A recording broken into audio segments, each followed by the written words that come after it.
Good day everyone, my name is Tardiness, now reporting for Chapter 6, entitled Pinoy and His Level of Job Satisfaction. Pinoy Job Satisfaction. Job satisfaction in Pinoy in organization refers to the condition prevailing in the organization. It may be favorable or unfavorable depends on how the managerial handles people and organizational behavior. It may refer to the working condition or the treatment of management towards its employees and the environmental condition that affects his productivity at work. High satisfaction of Pinoy can be achieved by good management of organization, thus it is the result of effective behavior management of managers. Ang pasabot animo ni ang nag-refer kung satisfy ba ang worker or dili. For sa unsatisfaction ug unsay mga nakaapekto niya nganong na unsatisfied siya sa iyang trabaho, pwede pud sa depende sa pag-manage sa mga managers nila ug unsa sila pagdaa, na uban nga murag dili gid mo ayon. And then for satisfaction napoy uban nga maayo nila pagdaang ilang mga coworkers mo nang ma-satisfy sila sa ilang trabaho. What is job satisfaction? Job satisfaction results when his job characteristics and his wants and need fit. It is an important component of the management tasks as it refers to the human behavior that affects his total performance in the organization. Pinoy may be satisfied with his salary, but not the working condition. Job satisfaction, social, and psychological satisfaction are intertwined because it may be interpreted as the general emotion tone of the employee at work and his home environment. Like Pinoy may be satisfied with his work, with his family, and social environment, but still he thinks that the salary of his work is not enough to support for his family needs or attention. So, at this point, ay klase-klase sa job satisfaction. Pwede po na tao ma-satisfy siya sa iyang sweldo pero siya na-satisfy sa iyang trabaho. Job satisfaction can be addressed as social satisfaction. Job satisfaction is also given na, and psychological satisfactions. Kay para sa ubang tao, for example, na murag mas satisfy sila nga na sila sa trabahoan nga na, but lahi po ilahang satisfaction towards sa ilang family. And in contrary, napoy uban na mas taas ang ilang satisfaction rate sa ilang family, pero wala po siya na satisfy sa salary sa iyang work na dili makasupport sa kinahanglanon sa iyang family. Spillover and compensatory effect. Spillover is the condition that wherever occurs in a workplace has its effect on his social and personal life. For example, na yung usa ka trabahante na sige kasabaan sa iyang boss nya nga pungot na gyud siya nga pero di lang gyud siya katubag sa iyang boss, and then sa adto sa ilaha murag adto niya mapagawas ang iyang kasuko sa iyang towards iyang family. So mo na siya gitawag na spillover, usa na siya sa definition ana. Contentment is the state of one's social, mental, and emotional stability, which the organization has to develop among its employees. A contented employee is happy at work and with his family. Usa ang kontento sa dapat i-develop yung ayo sa mga organizations para sa ilang trabahante. Kay kung kontento ang ilang trabahante, mas productive sila sa ilang work na mas positively affect po sa ilang company. Compensatory effect is the condition where Pinoy adjusts his needs and wants to what is prevailing condition at work in his family life. Pinoy stays longer in the office and goes home late. He enjoys working than going home early. When Pinoy hates his work and his family relation, the tendency for him is to find some place to spend time for his friend, drinking or going anywhere, playing outdoor activities or other games just for him to avoid his work or family problem. Usa pod sa example sa spillover and compensatory effect, kung ang usa ka trabahante mas ganahan siya mo overtime kaysa molig sayo, or mas ganahan siya mo pundo sa iyang mga barkada, magiinom or magigduwag bisag unsa bisag asa kaysa magtrabaho or muuli sa ilang balay, kay maybe napoy problema sa iyang gitrabahoan or napoy mga family problems, mo nang maingana ng usa ka tao. Organizational productivity and job satisfaction. The aim of any organization is productivity of its human resources. This goal is related to development of a sound organizational behavior. It is favorable for both the company and to the individual Pinoy. Pinoy maybe have high satisfaction but may have low productivity. This condition is brought about by a lax management policy that may due to some system and procedures that the company implements. It may be related to the employer's equality concept for work and salary. The employee delivers his performance based on his salary. I like the job, but I hate the work. In Tagalog, gusto ko magtrabaho, ngunit ayaw ko ang aking ginagawa. Aning apart gihisgutan nato ang connection sa sa productivity o sa satisfaction. So, namagay uban nga ta nga dili gyud magatugma ilang productivity ug satisfaction.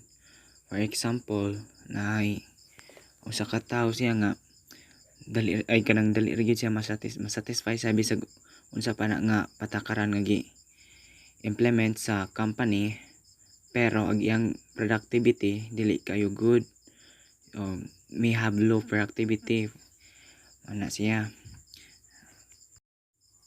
On the opposite, Pinoy has high productivity but has a low job satisfaction. This can be brought by stringent company policy and procedure that leaves Pinoy no elbow room to be creative and free to make a decision. The supervisors and managers are always on the lookout, counting many hours of productive time. This type of supervision is autocratic in character and Pinoy could not resist. While the pay may be substantially higher than the ordinary minimum wages, this did not make Pinoy satisfied. I like the pay but I hate the work. In Tagalog, gusto kong ang sahod ngunit ayaw ko ng trabaho. Kani binali ni sa katong recent page kay ani na part gi-mention na ni ang usa ka worker na high productivity niya pero low siyang satisfaction rate tungod sa stringent company policy na dili na maka buhat og bisag unsa nga unsa iyang makasuggest sa iyang trabaho, kay sa iyang trabaho naanay kanang procedures yun na dapat sundon. No, ngani nga klase sa pag-supervise nila mo ni gitawag na autocratic, na dili na gyud ka buot-buot ag mga workers ug unsay dapat nila pamutang tahi nga na kinahanglan mo sunod gyud sila sa rules unsay ingon pud silang mga supervisor. The effects of job satisfaction in organizational productivity. Pinoy is generally hardworking. It put in condition where he is satisfied with the work he is doing. Pinoy has the versatility and patience for work. All he needs are satisfying conditions that will drive him to productivity. When the conditions became favorable and his perception of the work environment is beyond his level of satisfaction, it results in lower concern for his job. So, kita mga Pinoy, no nagyud ta na hardworking na then flexible ta or na dali ta maka-adapt sa unsa nga environment o patience sa atong trabaho. So ang kinahanglan ra gyud sa usa ka worker is the satisfying condition para mahimo siyang usa ka productive na worker sa ilahang kumpanya. The following variables affect performance and level of job satisfaction. Number 1, labor turnover. Pinoy who is dissatisfied looks for a new employer that will give him the necessary satisfaction at work. It is a negative factor for the organization if Pinoy is doing his job well but not given the necessary recognition at work. On the other hand, it is positive when his performance in the job is below satisfactory, so a new replacement could be hired for his position. Number 2, absences from work. Pinoy who finds his work boring and too taxing may always file absence from work. He needs to rest or find other means that will ease his boredom. This counterproductive because absences will disrupt workflow and group efficiency. Managers and supervisors of organization must look at the reason for absences and find out the real causes before the work disruption becomes apparent. Labor turnover. Muna kung ang trabahante kay wala siya na satisfy sa iyang trabaho nya mangita siya og laing employer or katrabahoan na mas masatisfy siya kumpara sa iyang last na gitrabahoan. Sa lain po na side, napoy worker na low on productivity gyud siya na ang kanang employer may wa giganahan niya or kanang wa gyud siya na wa na satisfy sa iyang performance, so naapoy tendency na ang worker i-fire siya or alisdan siya og lain nga trabahante. Absences from work. So dagani sa mga trabahante na absinos kay madas barkada or boringan sila sa ilang trabaho, then ang dakong impact ni sa ilahang group efficiency kay sa usa ka group kinahanglan magyugdagan mo participate or na po uban na makaya ra sa isa pero lahi ra gyud kung magtinabangay. Number 3, employee's age. Pinoy, as he becomes older, tends to stay in the job no matter what job opportunities come. He may not be very satisfied, but he could not do otherwise as there is limited opportunity for him outside the organization. Another factor is he becomes adjusted to the work environment that his level of satisfaction becomes lesser. So, ingani mo ni ang mga trabahante na senior na mo ni siya nga dili na kayo sila ma-satisfy kumpara sa mga batanon-batanon pa nga trabahante. Unya kung di mo pud sila ma-dissatisfied kay kung dissatisfied sila kung ma-fire tahay, gamay naman lang po yung opportunity nga makuha nila since idara na sila. Manang mo continue lang gid sila sa ilang current work nga. Naka-adjust naman po sila sa environment kay dugay nang po sila anak tayo na lugar mo nang ang ila pong level of satisfaction may muus-us na. Number 4, nature of the work. Pinoy who holds a managerial position would likely have a higher job satisfaction than the other individual who is on the production line and is exposed to the elements of heat and dust. As individual who goes higher in the structural ladder, he enjoys more luxurious like cars, allowances, higher productivity bonus, and more job freedom in decision making. The nature of job is essential factor in job satisfaction. Number 5, community setting. Pinoy who lives in a rural area where working condition is moderately satisfactory would have a higher job satisfaction. On the other hand, Pinoy who lives in the city beat the traffic problems, pollution, and other elements of city living. Cost of living is higher and he has to budget his income to meet his daily needs.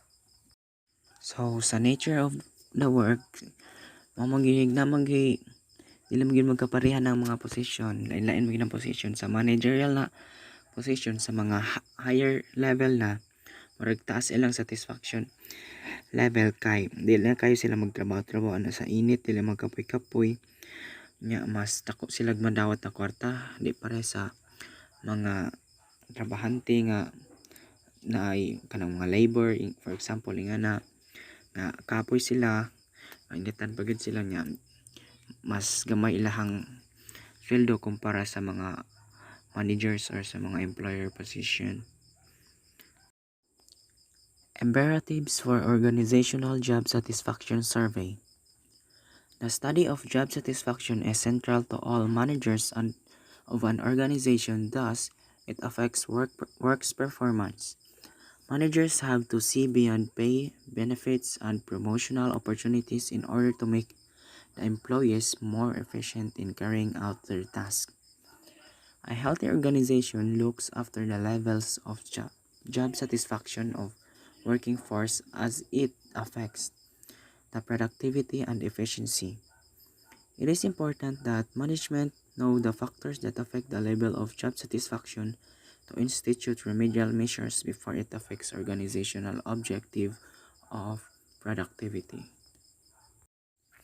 The following are benefits of job satisfaction survey. Number 1.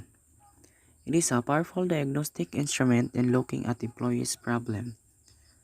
The general employees' problem should surface in the survey for management to revise some policy guidelines that affect his level of job satisfaction. Pinoy is a sensitive individual but looks at management with understanding. Mababaw ang kaligayahan ng Pinoy, kaunting kiliti okay na yon. Number 2. It improves working attitude. Job satisfactory survey could improve Pinoy working attitude in the organization. His work's values have to be analyzed in terms of his job perception and this may surface in the study. It could serve as a safety valve for the release of some inner feelings. So, it is a powerful diagnostic instrument in looking at employees' problem. So, usa ni siya ka benefits sa job satisfaction survey. Ang mataba kani kay ka-point out ni sa mga problema sa employees towards sa ilahang management na iuban na ni nga mausab ang usbon ang policy guidelines nga nakaapekto sa job satisfaction sa usa ka Pinoy worker. Usa sa benefits sa job satisfaction survey is it can improve working attitude of the worker. So, sa inaway na mo ni siya silbing kanang channel para mapagawa sa usa ka trabahante ang iyang iluloob towards sa iyang manager ba sa environment or sa managerial kanang policy or mga policy guidelines nga gipatupad sa iyang managers or boss. Number 3. Job satisfactory survey improves communication linkage with management. The flow of communication for the lower level for the higher level in the organization ladder could improve through the study. Pinoy could have the opportunity to air his feelings and sentiments on management policies and programs. This upward and downward communication could open up better management-employer relations. Number 4. It is useful in analyzing training needs of supervision and employees. Supervisory attitude could surface in response to the employees in the survey. It could serve as a mechanism to determine what management system of supervision would be most welcomed by the employees. Supervisors may be sent to training programs on proper management of people. So sa number 3, so ang usa sa benefits na kaning job satisfactory survey improves communication linkage with the management. And ang kasabat ani sa pag-conduct og kaning job satisfaction survey, usa po ni siya sa maka-improve sa communication linkage sa management and the flow of communication for the lower level for the higher level in the organization later could improve through the study. So another is it is useful in analyzing training needs of supervision and employees. Sa pag-conduct ani kung nakita sila makita na problem sa supervisor ba na or sa employees, so makakuan po ni siya, makatabang ni siya sa pag-analyze o i-traino ng mga supervisor o unsaon nila pag handle sa ilang mga employees or workers. Number 5, it improves benefit administration. Job satisfactory survey should include employees' perception of benefit program administration. Management must be aware that some benefits affects job satisfaction. Number 6, designing job satisfaction survey. Job satisfaction survey is a research component that must be undertaken by the Human Resources Department to determine the satisfaction level of the employees at work.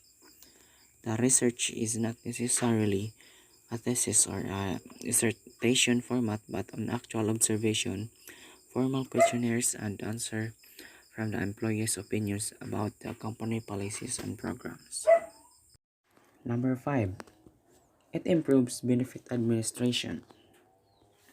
So kani kinahanglan gid kay ni sa management na aware sila sa mga benefits nga dapat makuha sa ilahang worker.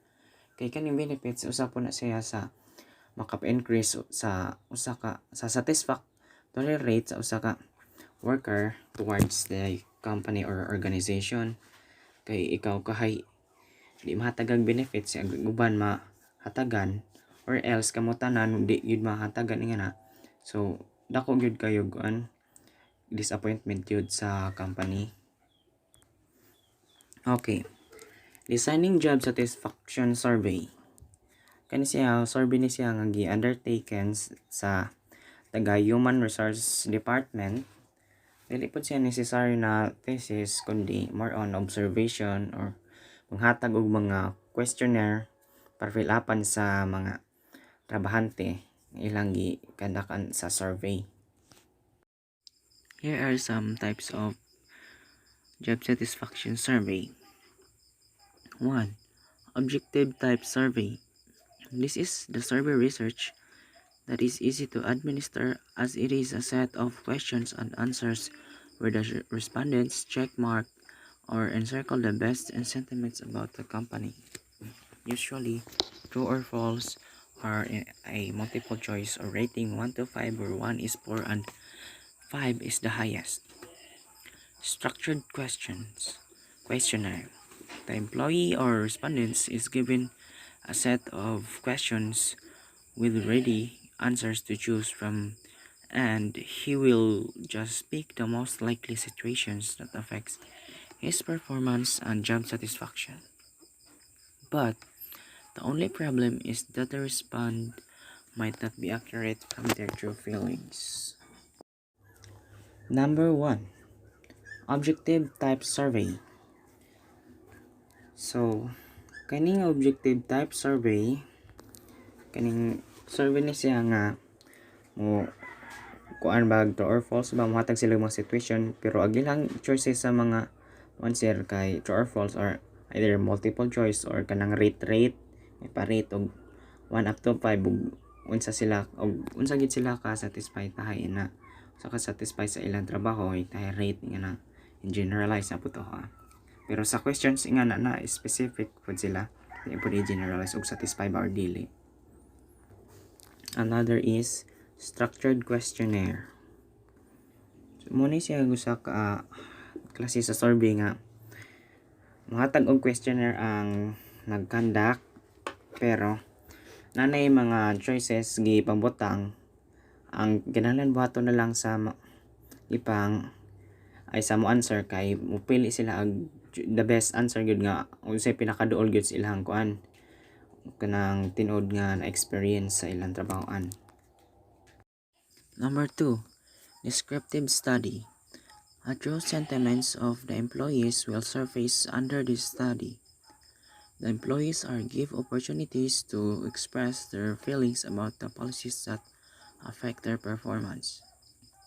The direct interview will give the respondents opportunity to answer direct questions. However, to avoid so much cost, the Human Resources Department could conduct this intervention during the exit interview of resigning employee, since they are more vocal on their sentiments of their resignation.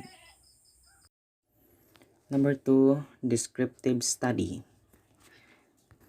So, kani may pinaka effective jud na klase sa survey ug sa pagpanguhag sentiments ug unsa gyud tinuod nga na bati sa mga trabahante towards sa company or sa management ba sa ilang trabahoan. Kay sa gibuhat ani pasuwaton ang mga trabahante og unsa gyud tinuod na hitabo di pare sa katong uban nga fixed na ang choices nga mapili na lang sila kani ug unsa gyud makakasuat gyud sila.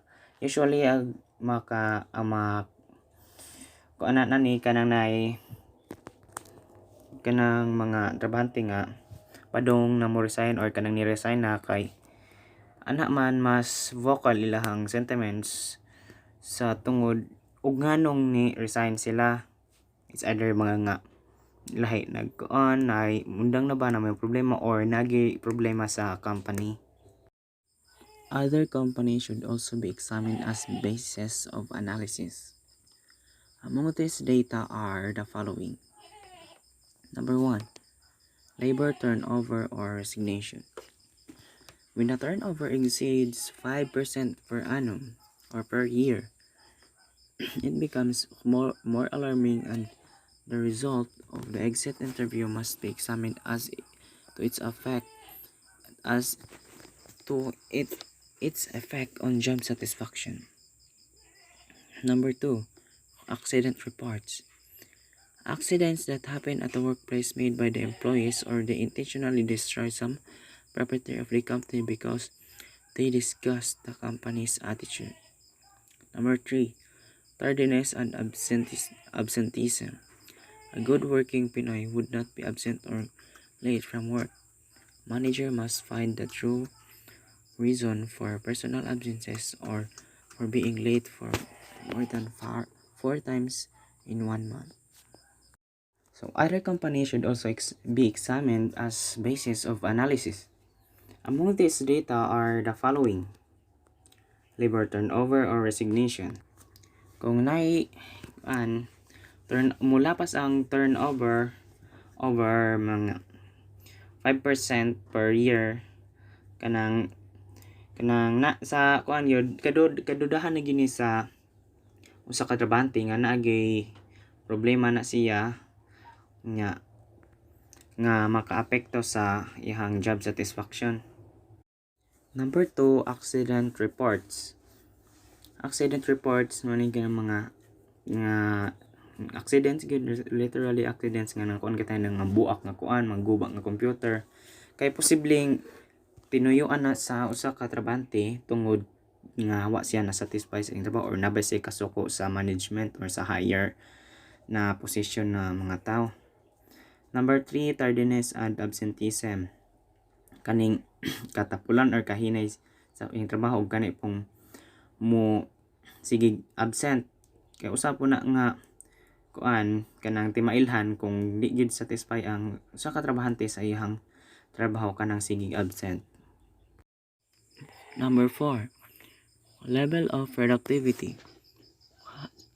How employees are performing their job. When the variance reaches more than 10% below target, there must be something wrong. Human resource factor is the cause of a problem. Immediate and immediate and investigation should be done. Number 5. Product quality. And every company aims to maintain their product quality. If there was a reject reported, investigation should be conducted as it becomes costly for the company. It might due to some Pinoy's lack of concern. Number 6. Suggestion box. Management should provide a suggestion box where the employees can express their sentiments and opinions, but the most interesting in this kind of method is that the suggestions are anonymous.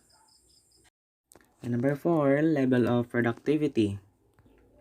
So mailan ni sa usa ka tawo or sa usa ka worker kung nasa problema sa company or nagmos-os iyang job satisfaction kung i-trace sa iyang mga works kung nga i-sum up o para ma-identify ang iyang productivity, kintay kung low iyang productivity, murag nay problema siya sa either iyang kaugalingon or sa company na naka-os-os sa iyang job satisfaction, or else pod mo sa kapod ang iyang kuan, which is good. Number 5, product quality. Ani sa tanang company gusto gyud sila i-maintain ang ilang product quality na good. If ever na ay reject makuan, i-report yan nila kay basig tungod na sa trabahante nga wala nagana tayo sa trabaho kanang mag-manage kahasol yan po nang magkuan gud sa yanang factory kung mo produce mo mga product yan na naman gyud sa factory na nay problema sa mga trabahante. So usa po na siya sa kuan mailhan.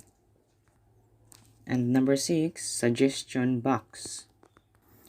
So every management dapat mo provide sila og suggestion box nga para tanang employees maka share sila sa ilang sentiments ug opinion og unsa na ilang tinod na experience or gipamati. Ang nakanindot ani kay anonymous ang naghatag, so dili gid kayo maawawan or di mailhan sa management og kinsa gito kay lain biya pud hinganlan nga ma-mention ka. Number 6, union or informal group grievances. Union is the best source of distress, mostly the officers. They can complain to the management of HRD for immediate solutions. Number 8, daily observation and informal talks. Supervisors and those in managerial positions should always monitor the employees' working tone and deal with it to keep their performance good and boost their morale. Number 7, union or informal group grievances. Kaya mga grupo-grupo usap ni sa source na kanang maka-cause o kanang low satisfaction rates sa ka-worker, gantay kanang mga away-away or kanang mga lalis-lalis or na di sila ganahan nga kagrupo nila kay murag lain ra kayo act nga na usa na po na siya sa maka-apekto niya maka-complain sila sa management or sa HRD para ma-solusyonan nila ang problema. Number 8, daily observation and informal talks. So dapat ang mga supervisors or kanang ang nag-manage sa mga trabahante i-monitor nila kanang kanunay ilang mga trabahante og kanang nabay something wrong sa ilang trabahante gantahay kanang nagiaway na niya di na magtingog or nga na ba kay lain magnay kaaway na sa trabahoan good kay maka apekto mo po na sa tanya uwaw po na sa company nga magtrabaho na kung sa company mas uwaw pag ginanimo po nga tungod po na ni maka-boost up po ni sa performance sa usa ka trabahante o sa moral sa company.